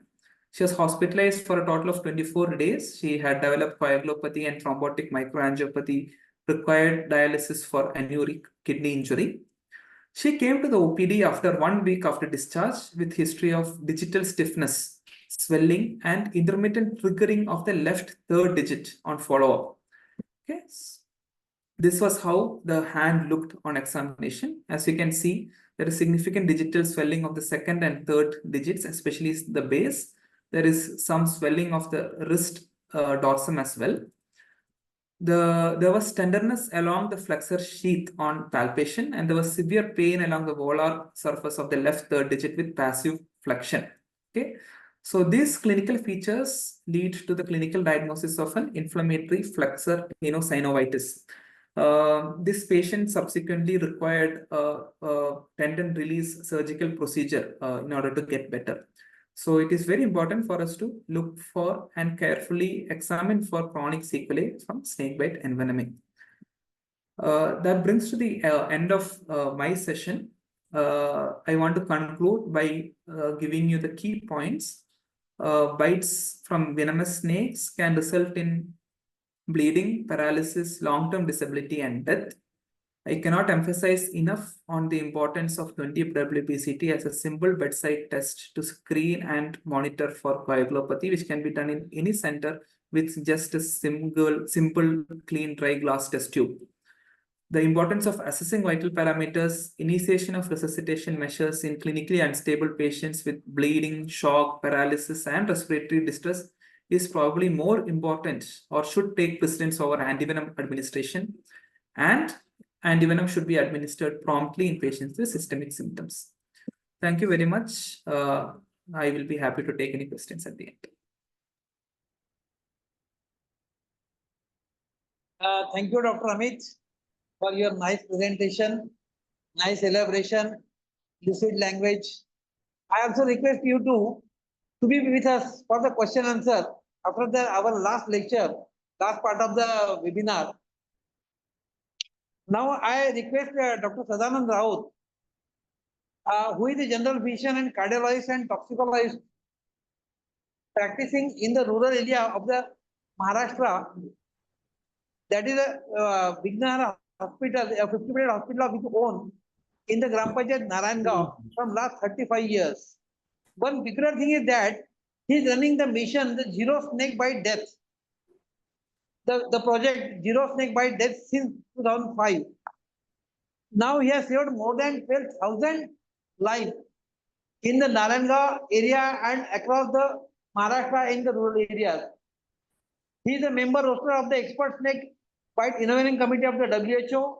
He is a member of National STG Workshop Committee.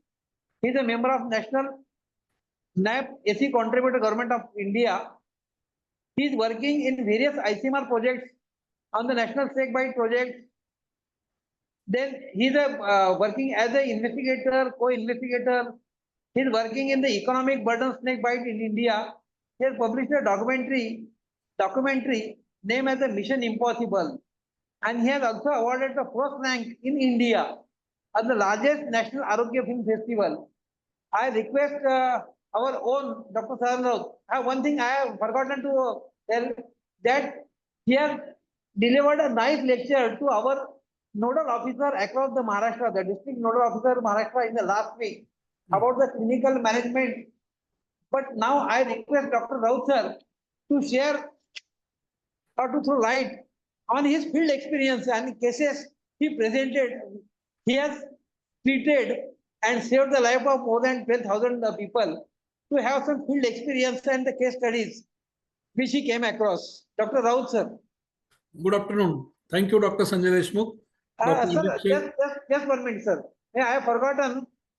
Dr. Lieutenant Colonel Ashutosh Oza from the Nashik has joined. He is Yes. the MMC observer. Yes. Here, he has joined here. He is a physician and diabetologist and renal care provider too.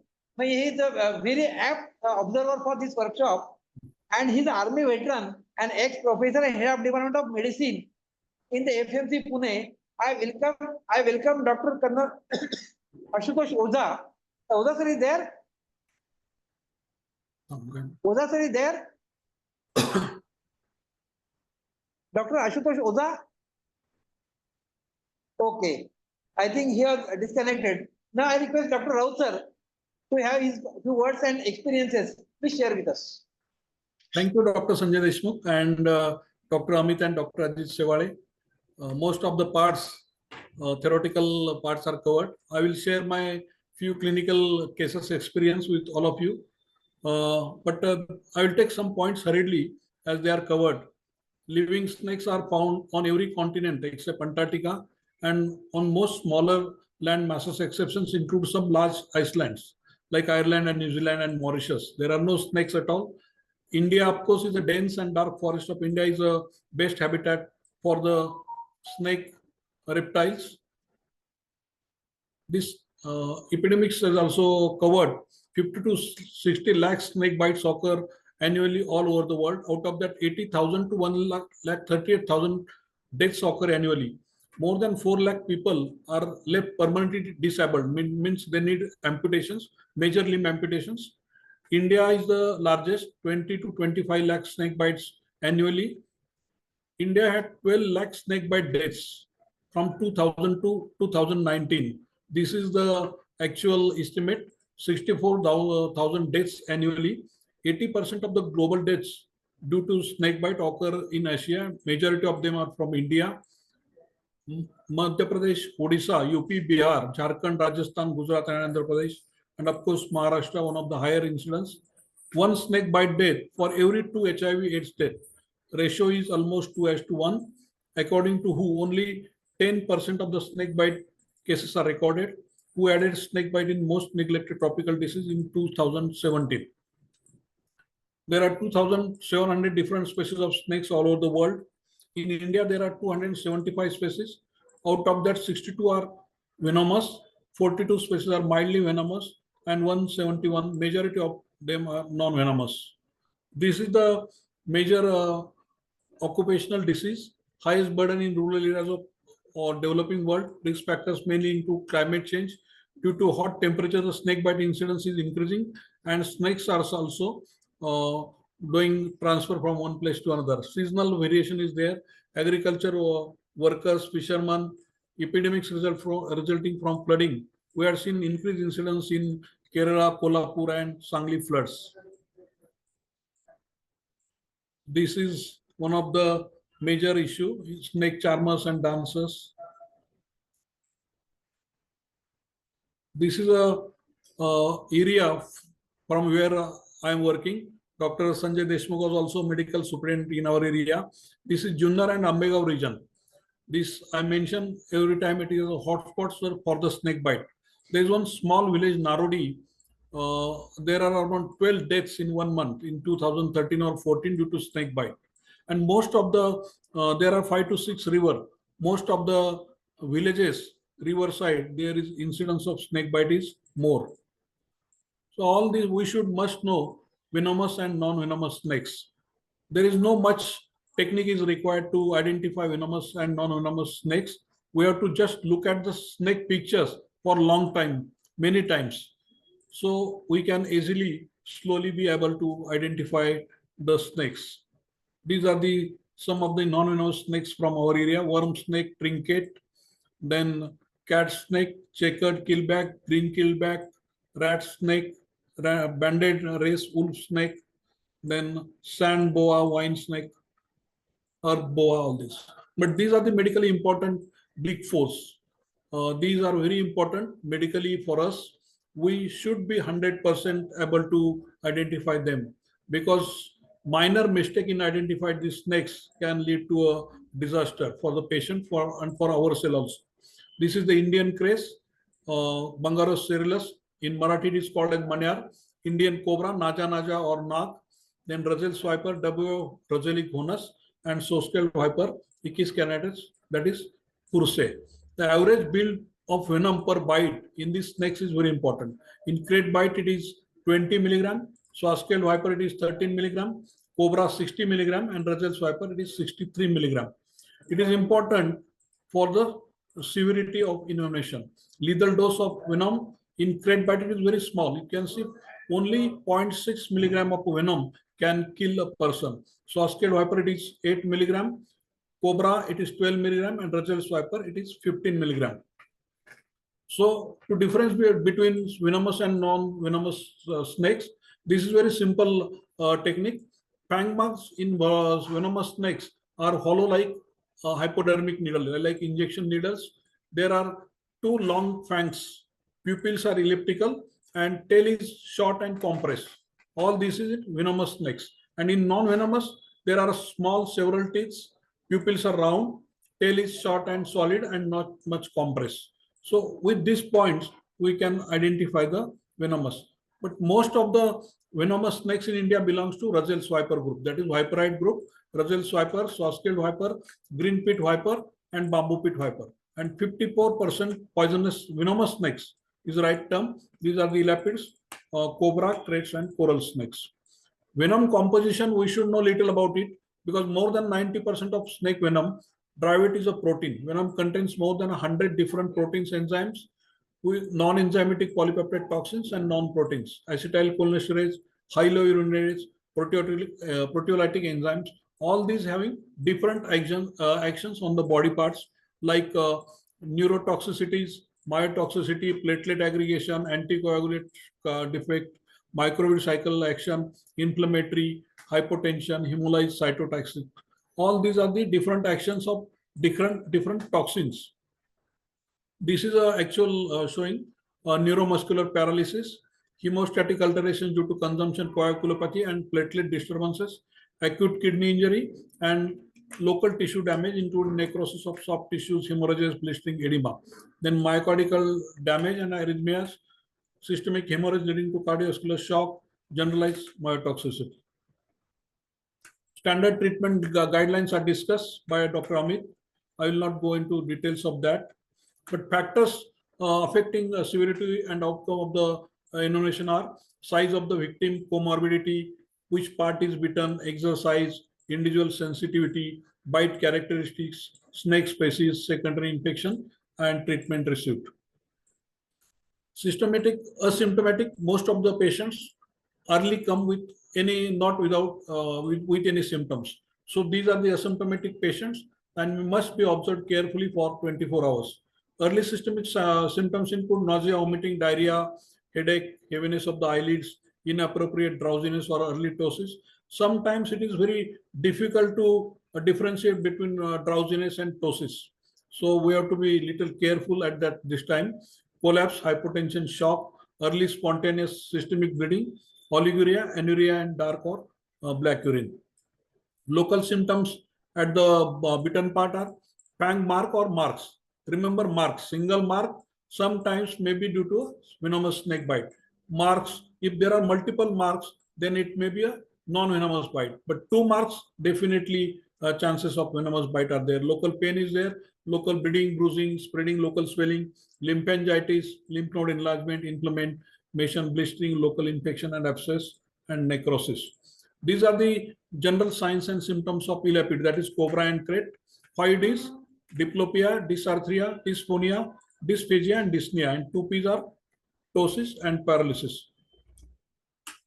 Cobra, very easy to identify with a large hood with 10 mark. Some cobras are acylate and monocylate. They are not having any hood or 10 sign marks. Cobra bite, initially there is anxiety and hyperventilation, feeling low threat to the life. Sudden death may occur due to hypercatecholamine release, severe pain at the site of bite, rapid swelling, ecchymosis, fang marks with the blood clots, blebs, blister, necrosis, and ulceration and contraction. I had seen one patient of a cobra bite. He had a bite on the chin and he died on the spot in a seconds. So cobra bite, signs and symptoms develop immediately within few seconds to minute and up to 2.5 hours. So we have to be very careful in cobra bite. Long-term complications, bite site tissue loss and infection, amputation may require osteomyelitis, arthritis, contractures, then chronic kidney disease, chronic panhypopituitarism, chronic neurological defects after strokes, convulsions, anxiety, depression. All these are very chronic. This slide is also important. You can say Indian rat snake, banded racer, and cobra. Color is almost same. Only cobra is easy to identify with the head and 10 marks and scales. In case of rat snake and banded racer, their tail is very long. You can see easily identify. But you have to be very careful initially for identification. In naja, this is a classical ptosis. It can occur within few seconds. So immediately after the bite and up to 2 to 3 hours. So we have to observe patients for any bite for the ptosis. Blisters, swelling, necrosis. You can see there is severe ecchymosis or necrosis at the site of bite. And this also occurs immediately after the bite, ecchymosis. And later on, blisters develop. Swelling is also locally. If there is bite to the toes, it may be up to the ankle or little above that. and blisters are there. It is local. And later on, after 5 to 6 days, demarcation occurs, and then there is a necrosis. You see the juvenile cobras, 29 juvenile cobras we found near Chula of one house, where in that house, one lady had a cobra bite. So we have to do preventive and awareness programs also. You can see on the gluteal region, there is bite. Immediately after the bite, this boy had a severe necrosis and he was brought in a neuroparalytic stage. He required intubation and on ventilator support. All these are the local necrosis pictures. Many patients require debridement and skin grafting later on. This lady is of 60 years old.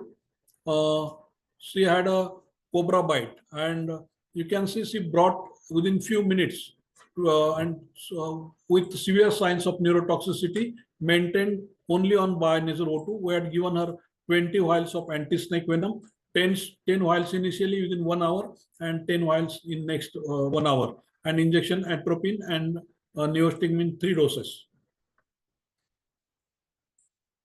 This is also a 65 years female patient admitted within half hour after the bite. Bite while sitting on the doorstep at the entrance of house on left gluteal region during rainy season. Now the season is starting, and during rain, people sit outside the house or in the door, and that cobra came and bitten her.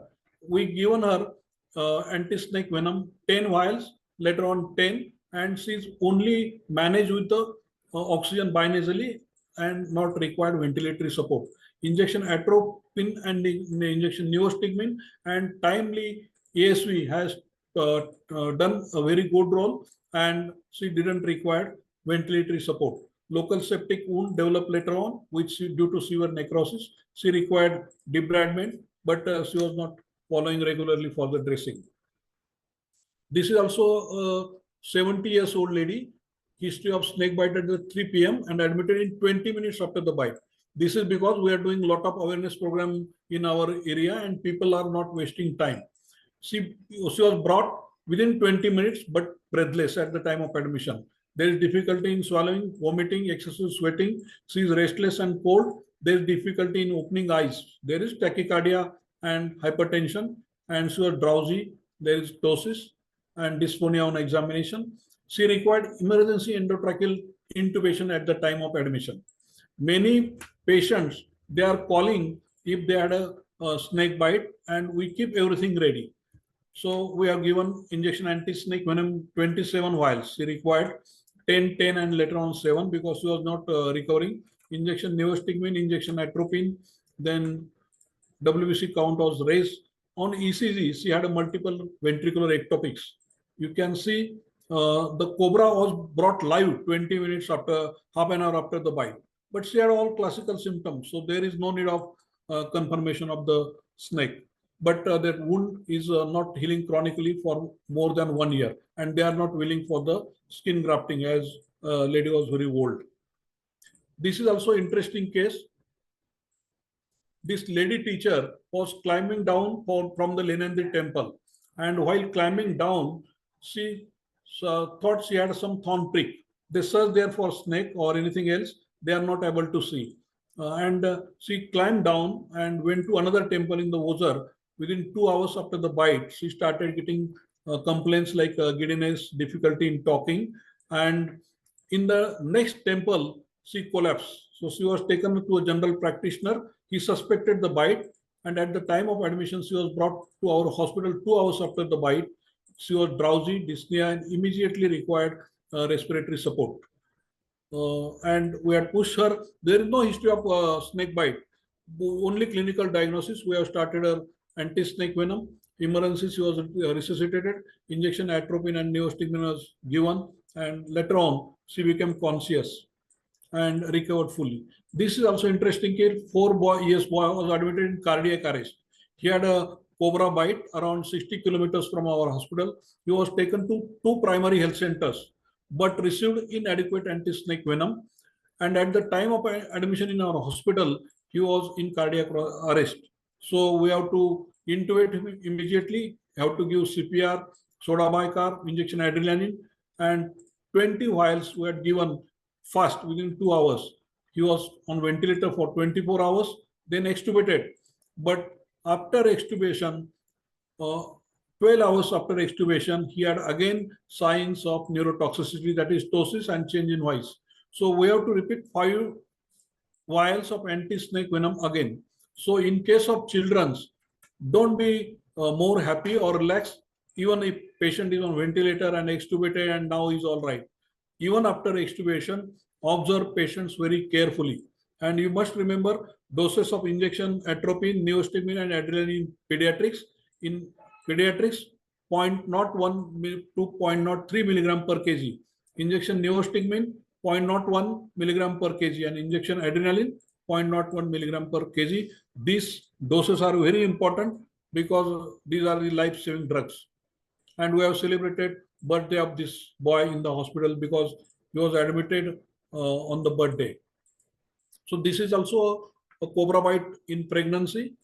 This lady also admitted in respiratory failure. We are discussing her later on. So this is a diabetic patient with the cobra bite. He was advised amputation at 2 hospitals because his wound was not healing. And we had also done debridement and skin grafting. Twice we failed in the procedure. But relatives are very keen because he was young, 45 years. Third time we have controlled his diabetes and successful skin grafting was done. This is 35 years female admitted with 20 minutes after the bite with signs and symptoms of neurotoxicity. Local manifestations, necrosis developed. She came immediately, so not required ventilatory support. And in her house, we have found this cobra and 29 juvenile cobras. So follow up in the house. If there is a bite in the house, follow up is very important. We, with the help of snake rescuers, we search in the house, and many times we are able to find the snakes in the house. This lady also had a bite while throwing garbage with the hands from the window of the house, and their bite marks on the tip of the middle fingers of the both hands. Immediately, she started developing giddiness and blurred vision. So next to her door, general practitioner was there. She went immediately, and within few seconds, all the symptoms developed. She called me immediately, and patient brought to our hospital in 20 minutes from 16 kilometers. And relatives told me that outside the hospital, few kilometers away from the hospital, she had taken last gasp. So I was requested to see her outside. I saw the patient. She was in cardiorespiratory arrest. Her pupils were dilated. We took her in the ICU immediately and started CPR. And after heavy resuscitation measures, CPR, NIV, injection ASVS, injection neostigmine, injection atropine, injection adrenaline, intracardiac for 45 minutes. She was intubated, emergency also endotracheal intubation done, kept on the ventilator. And after 45 minutes, there is a little bit movement of the eyelids. We had pushed 20 vials of anti-snake venom in 20 minutes because life is more important, and we are just pushing like water. So sometimes we are not hesitating giving anti-snake venom fast if patient is in a very critical condition. After 12 hours, she became fully conscious, well-oriented, and extubated, and without any neurodeficit. So this can happen. We have to be very aggressive in case of neurotoxic snake bite, and don't hesitate to give anti-snake venom as early or fast as possible. And all this happened because patient was transported immediately, and doctor has informed us. So even if few seconds delay, she might have a death. So this is the condition of house. In rural area, all of us knowing people are staying in very odd conditions, and there are 70 rat holes found in our house. And we have cleaned the debris. After some time, we are able to see the big cobra there. This is also a 65 years female admitted with the history of cobra bite. She was walking in the farm. On the left foot, she had a bite. Around 7 p.m., she was also brought in cardiorespiratory arrest. CPR is required. Intubation is done. Her SpO2 at the time of admission is 88. She was unconscious, in respiratory arrest. All emergency things were done. Injection atropine, injection neostigmine,